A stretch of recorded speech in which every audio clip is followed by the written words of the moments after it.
नमस्कार दोस्तों, welcome to history page channel. आज का हमारा टॉपिक है इंडिया और यूएसए के 2025 के जियोपॉलिटिकल रिलेशंस के बारे में।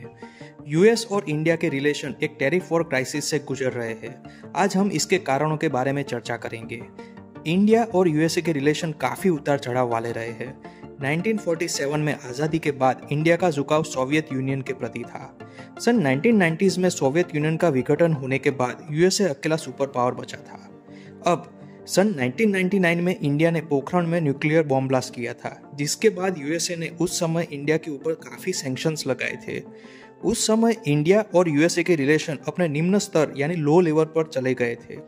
सन 1999 के 5 साल बाद फिर से यूएसए और इंडिया के रिलेशन पटरी पर आने लगे थे, जो 2025 आते आते बहुत मजबूत हुए थे।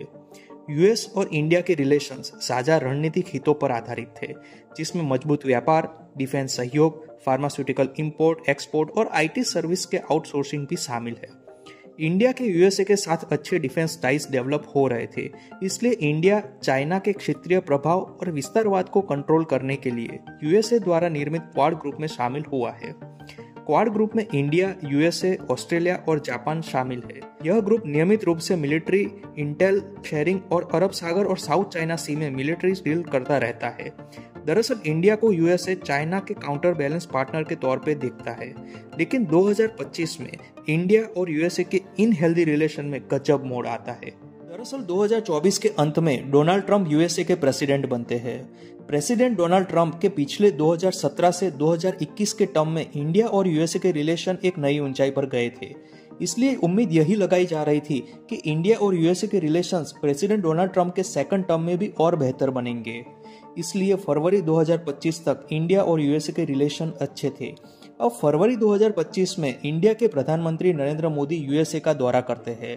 प्रेसिडेंट डोनाल्ड ट्रंप और पीएम नरेंद्र मोदी काफी गर्मजोशी से मिलते हैं। पीएम मोदी का व्हाइट हाउस में अच्छा स्वागत होता है। इस मुलाकात का मुख्य उद्देश्य दोनों देशों के बीच व्यापार को बढ़ावा देना था। इस दौरे में दोनों देशों के बीच मिशन 500 पर सहमति बनी, जिसका लक्ष्य 2030 तक व्यापार को 500 अरब डॉलर तक पहुंचाना था और साथ ही रक्षा और ऊर्जा सहयोग पर भी चर्चा होती है। यह मुलाकात दोनों देशों के लिए सकारात्मक रहती है और दोनों देश अभी तक किसी भी मतभेद से दूर थे। चीजें बदलना शुरू हो जाती है। अब इसी फेब मंथ में प्रेसिडेंट ट्रंप द्वारा एक इकोनॉमिक वेपन निकाला जाता है, जिसे रेसिप्रोकल टैरिफ से जाना जाता है। दोस्तों, यहाँ से यूएसए पूरी दुनिया के साथ ट्रेड वॉर शुरू करता है। सबसे पहले रेसिप्रोकल टैरिफ के बारे में समझते हैं। यूएसए जिन कंट्रीज से एक्सपोर्ट की तुलना में इंपोर्ट ज्यादा करता है, वहां पर ट्रेड डेफिसिट होता है, यानी व्यापार में बेचने से ज्यादा खरीदना। इंडिया, चाइना, साउथ कोरिया और जापान जैसे देश यूएसए को काफी चीजें एक्सपोर्ट करते हैं और बदले में यूएसए से कम इंपोर्ट करते हैं। इन देशों के साथ यूएसए का ट्रेड डेफिसिट ज्यादा है, इसलिए प्रेसिडेंट डोनाल्ड ट्रंप ने इन देशों से यूएसए आने वाले प्रोडक्ट पर जो 8 से 10% टैक्स लगता था, वो 25 से 50% कर दिया और इसे कहते हैं reciprocal tariff. President Donald Trump reciprocal tariff लगाकर ट्रेड को बैलेंस करने का प्रयत्न कर रहे हैं, ताकि इस टैक्स से यूएस इकोनॉमी को फायदा हो। लेकिन इस ट्रेड वॉर से यूएस सिटीजन्स को प्रोडक्ट महंगे मिलेंगे, इसके बारे में शायद कोई विचार नहीं किया गया। खैर, प्रेसिडेंट ट्रंप ने फेब और मार्च में कनाडा, ब्राजील और चाइना के साथ ट्रेड वॉर स्टार्ट कर दिया था और इंडिया के साथ ट्रेड नेगोशिएशन चल रहा था। अब अप्रैल 2025 में यूएसए के vice president JD Vance India visit करते हैं। वे दिल्ली में प्रधानमंत्री नरेंद्र मोदी को मिलते हैं। इस विजिट का उद्देश्य क्या था, यह हमें पता नहीं, परंतु हमें लगता है यह एक ट्रेड डिस्कशन के लिए आए थे। लेकिन दोस्तों, यहाँ तक भी इंडिया और यूएसए के रिलेशंस के बीच कोई खास क्राइसिस नजर नहीं आ रहा था। लेकिन 22 अप्रैल 2025 को एक टेररिस्ट अटैक होता है। इंडिया के पहलगाम में इस टेररिस्ट अटैक में 26 लोगों की जान चली जाती है। उसके बाद मई 2025 में इंडिया और पाकिस्तान के बीच स्मॉल स्केल वॉर होता है। 4 दिन के इस मिलिट्री कॉन्फ्लिक्ट के बाद युद्ध विराम घोषित होता है और यह युद्ध विराम का ट्वीट खुद प्रेसिडेंट डोनाल्ड ट्रंप करते हैं। दरअसल वो इस युद्ध को रोकने का और मध्यस्थता का दावा करते हैं, लेकिन भारत द्वारा इस दावे को खारिज किया जाता है और स्पष्ट किया जाता है कि यूएसए की इस सैन्य वार्ता में कोई भूमिका नहीं है।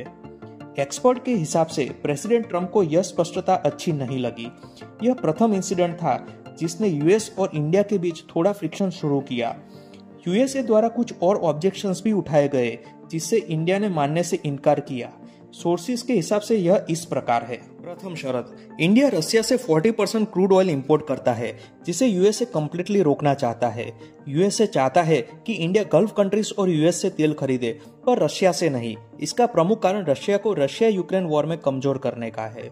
दूसरी शर्त, इंडिया रशियन वेपन्स को ना खरीदे और यूएसए से ज्यादा डिफेंस इक्विपमेंट्स को खरीदे, जिसमें 5th जनरेशन F-35 विमान भी शामिल है।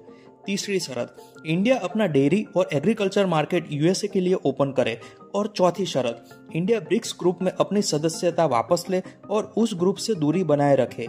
लेकिन इंडिया ने इन सभी शर्तों को एक्सेप्ट नहीं किया और इसी वजह से इंडिया और यूएसए का ट्रेड वॉर स्टार्ट हुआ, ऐसा एक्सपर्ट का मानना है। इन कारणों से यूएस और इंडिया के रिलेशंस में बहुत बड़ा जियोपॉलिटिकल शिफ्ट आया। आखिर में प्रेसिडेंट ट्रंप ने 1 अगस्त से इंडियन प्रोडक्ट्स के ऊपर 25% टैरिफ लगाया, लेकिन इंडिया ने अपना स्टैंड कायम रखा, जिसके बाद रूस से तेल आयात को लेकर नाराज ट्रंप प्रशासन ने इस टैरिफ को 27 अगस्त 2025 के दिन 50% कर दिया। इसके अलावा और सैंक्शंस लगाने की बात की गई। इंडिया के विदेश मंत्रालय ने इस टैरिफ के अगेंस्ट प्रेस कॉन्फ्रेंस की और स्पष्ट किया कि यूएसए द्वारा इंडिया को अनुचित रूप से निशाना बनाया जा रहा है। खुद यूएस और यूरोप रशिया से व्यापार जारी रखे हुए है। इसके साथ ही इंडिया ने अपने 1.4 बिलियन पॉपुलेशन की ऊर्जा आपूर्ति के लिए रूस से तेल खरीदता रहेगा, ऐसा बताया। इंडिया ने इस केस में अपना स्टैंड कायम रखा। दोस्तों, यूएसए का 50% टैरिफ इंडियन इकोनॉमी पर क्या असर कर सकता है, उसके बारे में चर्चा करते हैं। इंडिया यूएसए को $86.51 बिलियन का एक्सपोर्ट करता है और $45.33 बिलियन का इंपोर्ट करता है। इंडिया के 2 मेजर सेक्टर्स फार्मास्यूटिकल और आईटी आउटसोर्सिंग वर्क को बड़ा झटका लग सकता है। इसलिए भारत के प्रधानमंत्री नरेंद्र मोदी यूएसए के इस ट्रेड वॉर को बैलेंस करने के लिए इंग्लैंड, ब्राजील और जापान के साथ अहम व्यापारिक समझौते किए।